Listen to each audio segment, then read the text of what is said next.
prière des anciens Hébreux est solidaire de celle du reste de l'humanité par son association primitive à la magie, et elle s'élève au-dessus de toutes les autres formes de l'oraison grâce au radicalisme avec lequel elle s'est dégagée des procédés de l'incantation et grâce surtout à la spiritualisation unique en son genre que lui ont fait subir les grands prophètes. Voici quelques-unes des points où survint en elle l'influence magique. Longtemps, on est pensé pouvoir s'assurer les faveurs de Yahweh qu'en s'approchant matériellement de lui, c'est-à-dire en se rendant au sanctuaire où il était censé résider en personne. Genèse 28, verset 16. Psaume 84, de 2 à 5, puis verset 11e. De là pour dire, prier, les termes synonymes très concrets de chercher l'éternel ou chercher la face de l'éternel. Deutéronome 4, 29e, Psaume 24, verset 6e, Psaume 27, verset 8e, Psaume 105, verset 4. La seconde de ces expressions pouvait même signifier aller au sanctuaire pour y demander l'oracle, pour y trouver la révélation, pour y trouver un remas de Samuel. Chapitre 21, le verset 1er. Puis par la grande des dangers que l'on attribuait à la présence divine dans l'enceinte sacrée, on ne priait point sans se diriger lentement et prudemment vers l'habitation de Dieu. Exode chapitre 19e, verset 21. Exode 24. Ni sans se déchausser, bien-aimé. Exode chapitre 3, verset 5. Ni se couvrir les visages. Exode 3, 6. Un roi 19, verset 13e. D'autre part, s'accroupir. Un roi 18, 42e. Étendre longtemps les bras. Exode 17, 11. Et accomplir certaines rites guerrières.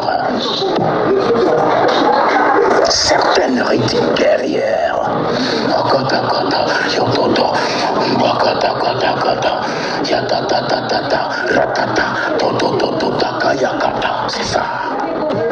Des Rois chapitre 13, du verset 16e au verset 19e. Passer, semble-t-il, pour le moyen de forcer l'exorcement. On force l'exorcement. On va chercher l'exorcement. On se bat pour se faire entendre. En tout cas, l'on criait véritablement à l'Éternel afin de veiller son attention et de les faire venir. Psaume 17, verset 6e, 28, verset 1er, 130, verset 1er. Si bien que, par exemple, la prière murmurée d'Anne passait pour une surprenante anomalie. 1 Samuel, chapitre 1er, du verset 12e au verset 14e.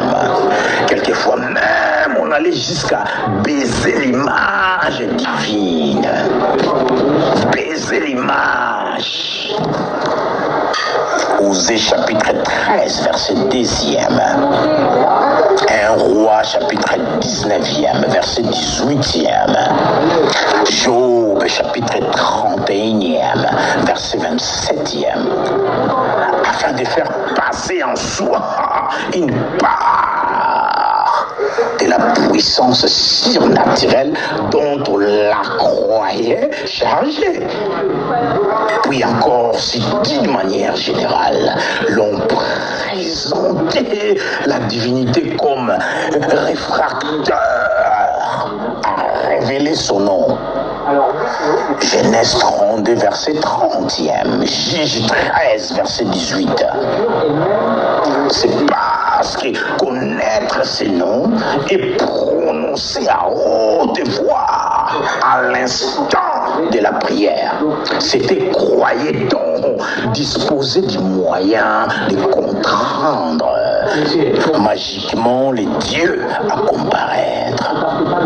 Or, Israël jouissait du privilège de connaître le nom propre de son Dieu. Ce nom était Yahweh.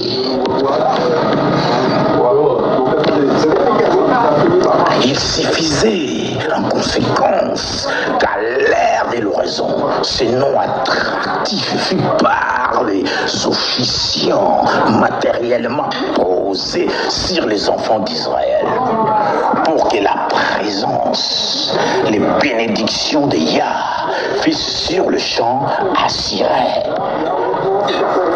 À ceci voir Nombre chapitre 6 verset 27. Non, il, Dieu, les noms d'eux, afin les psaumes conservent les souvenirs des très curieuses malédictions proférées au nom de l'Éternel, comme une défensive magique. Les méchants malfaiteurs, adversaires dont les fidèles ne se lassent de dénoncer les embûches. Psaume chapitre 6, verset 9e. Psaume chapitre 22, verset 13e et verset 19e. Et psaume 31e, le verset 12e. 38, le verset 20. N'était primitivement autre, semble-t-il, que les magiciens qui par leur enchantement faisaient fondre sur les hommes les mauvais esprits, fauteurs de souffrances et de malheurs d'Israël. Israël était à même de combattre ces criminels sur leur propre terrain. Ils étaient même incapables de combattre ces criminels sur leur propre terrain. Dominés et envoûtés.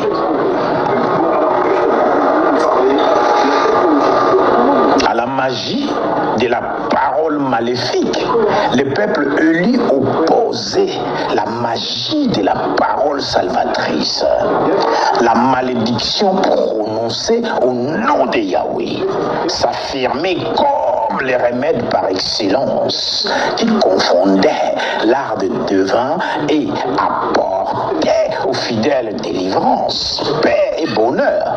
Tel était à l'origine le rôle de nombreuses formules de malédiction que l'on rencontre mêlées aux prières dans les livres des psaumes. Psaume 5e, verset 10. Psaume chapitre 12, verset 4. Psaume 31, verset 18e. Psaume 69, verset 23e au 26e. Psaume 140, versets 10 à 12. Psaume 141, les versets 10. Il convient d'ajouter qu'Israël connaissait aussi, comme l'atteste Habakkuk, chapitre 1, verset 16e, les très anciens sacrifices, sans doute, accompagnés d'incantations. Incantations aux instruments de travail trouvailles, tel que le filet du pêcheur, pourtant, dès avant l'époque des prophètes, et sous l'influence de la croyance fondamentale à l'absolue souveraineté de Yahweh en tant que puissance personnelle agissante et juste. La prière israélite tend à s'affranchir de l'emprise de toute naturaliste magie pour devenir un entretien vivant et dramatique avec Dieu et obtenir de celui-ci des grâces librement consenties. C'est ainsi que, par exemple, l'on voit se mêler étroitement à l'idée magique s'oppose Nombre chapitre 6, le verset 27e. Le véritable esprit de prière dont est animée la très vieille bénédiction aaronétique apportée au verset 24e et 26e du même chapitre. D'autre part, l'agenouillement. Ésaïe 45, 23, on s'agenouille. L'élévation des mains vers le sanctuaire. Psaume 28, verset 2. Exode. Élevez les mains au ciel. Exode chapitre 9, le verset 29e. Et les prosternements, bien-aimés, c'est prosterner devant l'Éternel. Genèse 24, 26 semble bien s'accomplir en dehors de toute idée d'une contrainte magique à exercer sur la divinité et n'exprimer que l'humble dévotion de l'homme qui n'est rien. L'homme n'est rien, bien-aimé, en face du Seigneur qui peut tout. L'homme n'est rien en face de Yahweh qui, lui, il peut tout. C'est lui le créateur. Il s'impose à la créature. Il s'impose de plein droit. On lui appartient.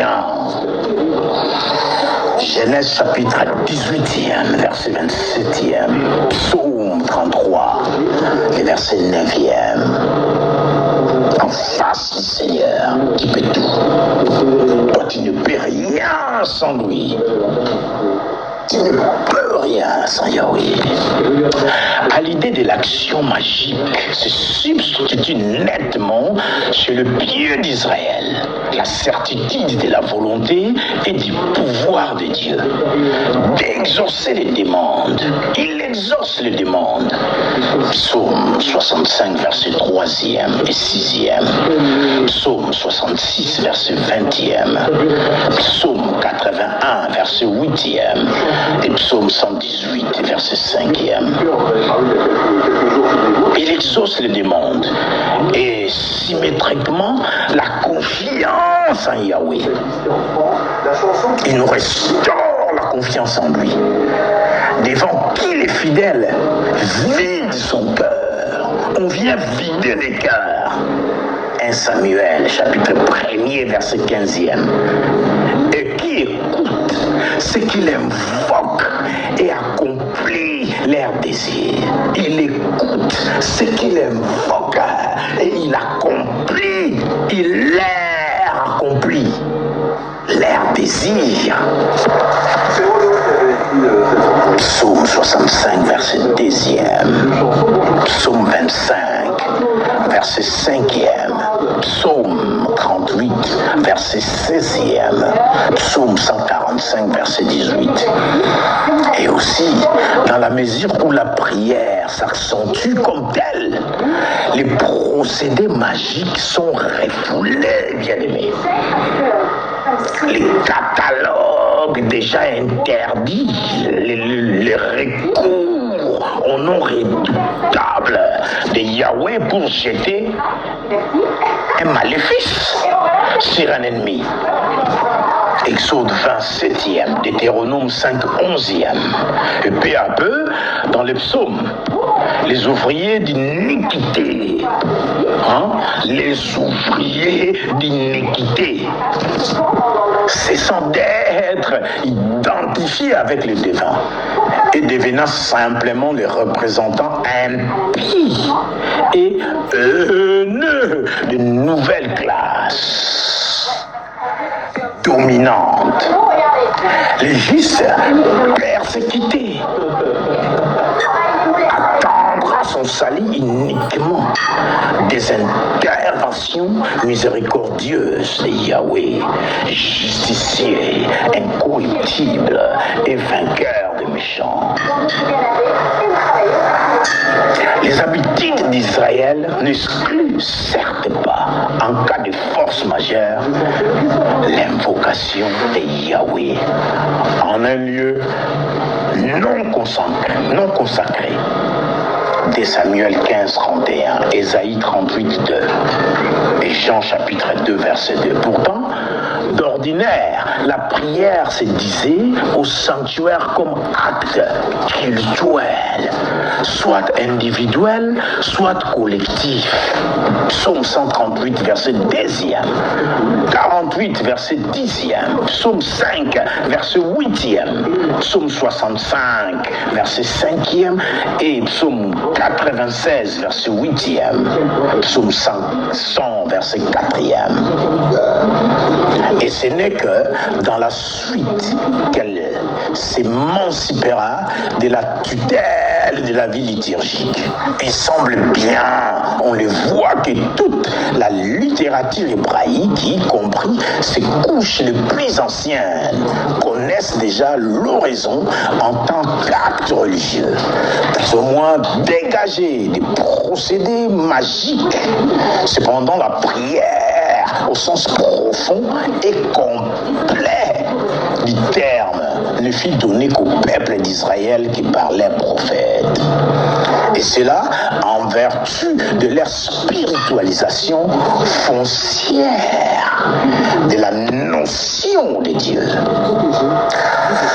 Jusqu'à eux, qu'avait été Yahweh, tout ensemble, les dieux nationaux, qui par l'entremise de Moïse a contracté l'alliance avec le tribu d'Israélite, appelé désormais son peuple, les chrétiens du monde entier, le peuple de l'Éternel, les dieux des armées, c'est-à-dire les dieux des guerres, auxquels la gloire politique de ce peuple tint avant tout à cœur, les protecteurs sévères du droit, de la morale, la divinité violente qui suscite éruption volcanique et tempête et vent destructeur du désert et peste,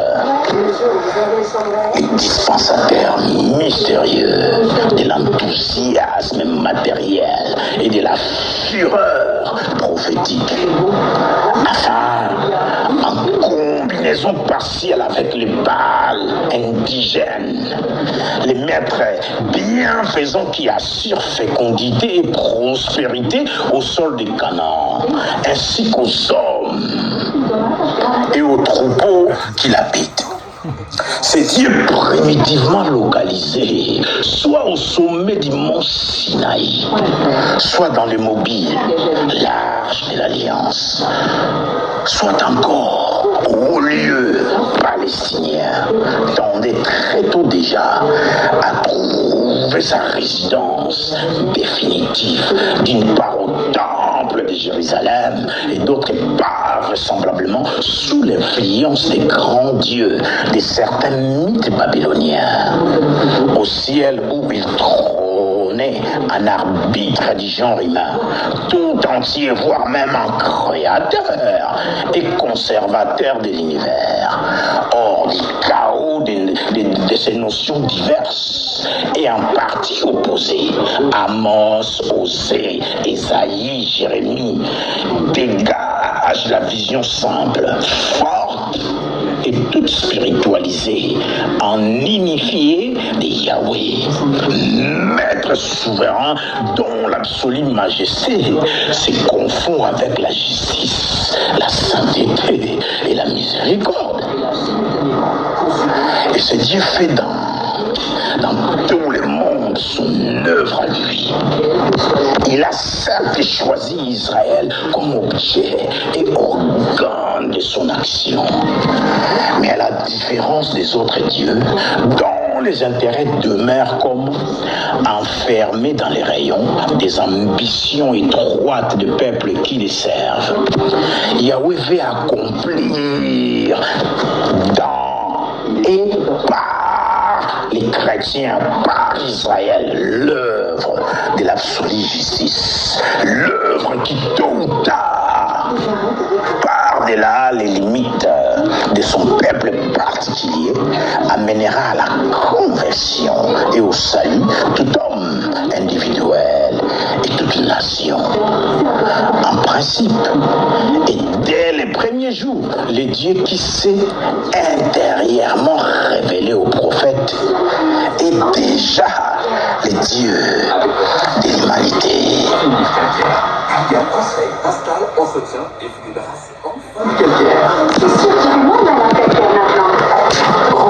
Il est déjà le Dieu de l'humanité.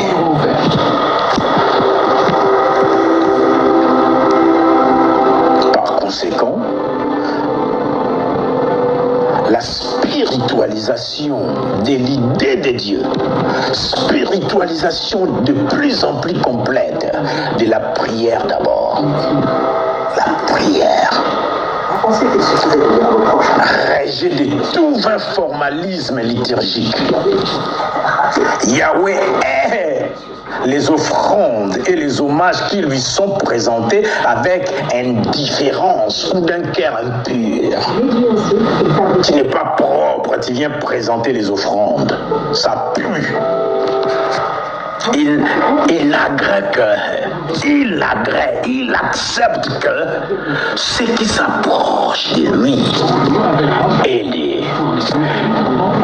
les pris en pleine droiture et pureté d'âme. Pureté d'âme. Amos, chapitre 5e, les versets 21 et 24. Ésaïe, chapitre 1er, les versets 15e. Chapitre 29e, les versets 13. Psaume, chapitre 50, verset 8 au verset 15e. Car il n'est plus les saints d'Israël au simple sens qu'il touait les politiques. Il n'est plus les saints d'Israël au sens qu'il touait les politiques. Ésaïe chapitre 5, le verset 19e. Psaume 89, verset 18. Il est maintenant au sens moral. Maintenant, au sens moral. Ésaïe 6, 1er au 7e verset. Ésaïe 1er, verset 45e, verset 16 et verset 24. Puis, arrière, la prière est démoniste, celle que les péchés faussent radicalement en abaissant Dieu au rang d'un auxiliaire des appétits de l'homme et en réduisant les commerces religieux à la mesure égoïste du donnant-donnant. Genèse 28, verset 20e, verset 22. Genèse 31, verset 42. Juge, chapitre 11, verset 30. 1 Samuel, chapitre 1er, verset 11e. Dorénavant, pour nous, et même pour Israël, se substituera le pour Jéhovah. Pour nous d'abord. Le pour Jéhovah vient après. Pour moi d'abord. Olé. Et s'efface, non, l'œuvre des hommes. Mais l'œuvre de Dieu, où le mettrons? Non, on va le mettre où? Qu'elle s'efface dans le cœur des fidèles. D'abord l'œuvre de l'homme. Moi d'abord. Vas-y, hein.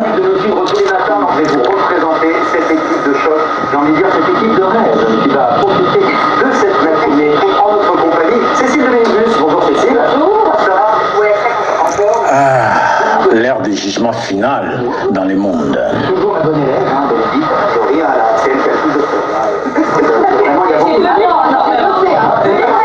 La gloire de Yahweh. C'est dans l'histoire du genre humain, les prophètes ont publié l'œuvre universaliste en principe du Dieu juge et du Dieu sauveur. Et seuls, ils ont spiritualisé l'oraison dans le sens de la prière. Travaille avec Dieu. La prière attire tant à travailler avec Dieu. Dès la prière, l'expression de l'esprit missionnaire et moyen coopération de l'homme à l'œuvre divine. Enfin, à la différence des devins de l'antique yavisme qui subissait passivement la mystérieuse agression de l'enthousiasme extatique. 1 Samuel, chapitre 10e, du verset 9 au verset 13. Les grands prophètes ressentent la solitude non moins violente de l'esprit de Jéhovah comme une inspiration d'ordre personnel qui met en branle leur propre conscience et rend agissante leur propre sensibilité religieuse et morale. De là chez eux l'éclosion d'une prière qui, dans les profondeurs de la vie spirituelle et sortant peu à peu de la subconscience, s'affirme comme réponse personnelle à l'initial appel personnel de Dieu. Dans les domaines de l'oraison, il y aura maintenant explosion du conflit dramatique entre la volonté souveraine de Yahweh qui veut faire son œuvre dans et par les prophètes et la volonté de ces prophètes qui choisit malgré lui d'humilier d'Israël. Ne s'affranchira qu'au prix des grandes douleurs, des illusions nationalistes de son peuple pour devenir finalement un instrument domicile de l'absolue et sainte volonté qui les travaille.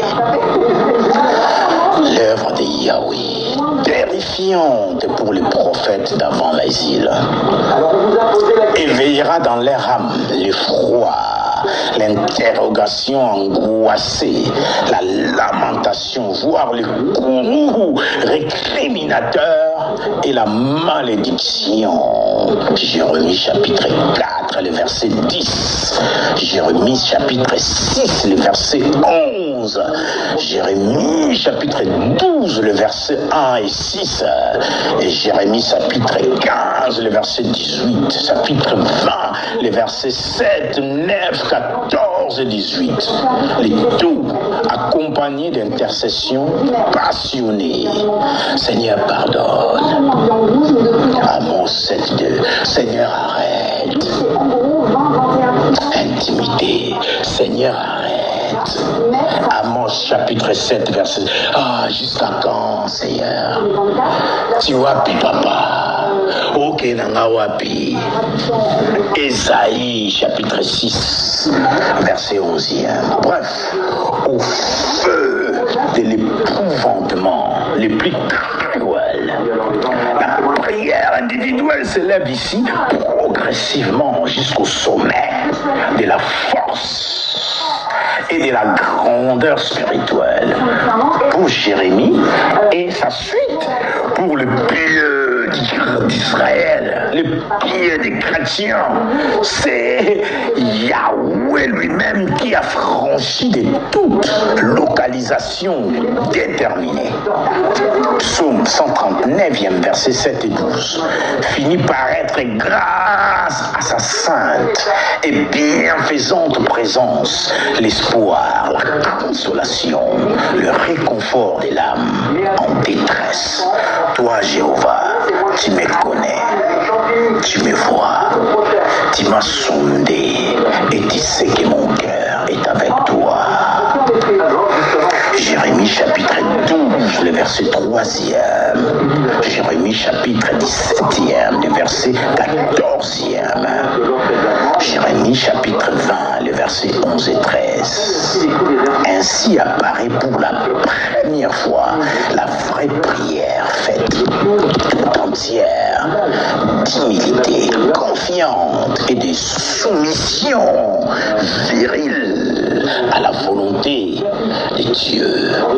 Dès lors, dans les âmes d'élite, tourmentées et par les malheurs extérieurs et par les sentiments du péché. Daniel, chapitre 9, le verset 6 et 9. La recherche de la réconciliation morale et de la communion immédiate avec Yahweh l'emportera sur tout désir inférieur. Et cette recherche unie à l'attente impatiente de voir la volonté de Dieu se faire dans le monde se maintiendra inébranlablement en dépit de l'impossibilité qu'il y avait pour les fidèles d'Israélites à comprendre les arrêts et retards de l'accomplissement de cette volonté dans la sphère des réalités. Ni la crise douloureuse et représentative de Job qui renonçant à pénétrer les voies de l'Éternel, prononçait finalement une prière de repentance. Job 43, 5, Job 42, le verset 1er et le verset 6. Ni les sceptismes de l'Ecclésiaste au sujet de l'oraison, Ecclésiaste 5, 1, n'ont prévalu contre la foi et l'espérance implantée dans les âmes par Osée. Jérémie et le second Isaïe. C'est jusqu'à quand, ô Éternel? Psaume 74, verset 9, 79, verset 5, 80, verset 5, 89, verset 45, 90, verset 13, 94, verset 3. Ces filles-là, comme les derniers appels de confiance tenace du peuple juif avant sa disparition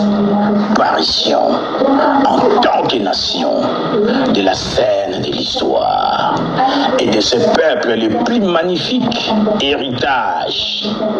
Quand la prière, les psautiers recueillent post-exiliques des chants cultuels parmi lesquels on trouve de tout. Vieux hymnes liturgiques et guerriers, formules magiques à peine, spiritualisées, manifestations d'orgueil, pharisiaque, manifestation d'orgueil pharisiaque, psaume 17, verset 2 à 5, psaume 26. Ou des haines nationalistes. La TV s'éteindra automatiquement. Psaume 79, verset 12. Psaume 137, verset 7 et 9. Tout comme d'autre part, effusion d'une fervente et pure foi individuelle adaptée ultérieurement aux nécessités du service du temple. Plainte et cris d'espérance, doute, retour à la certitude du secours de Yahweh. Humble, confession joyeuse, action de grâce, combat des fidèles avec son Dieu et vision glorieuse future, accomplissement de l'œuvre divine du salut pour et par les peuples de l'Alliance. Psaume 145, à Psaume 150. Psaume. Je suis toujours votre frère. On a lu l'encyclopédie par rapport à la voix du tonnerre. Savourez-le. Nous allons continuer avec la prière de Jésus jusqu'au bout. Je vais les lire pour vous.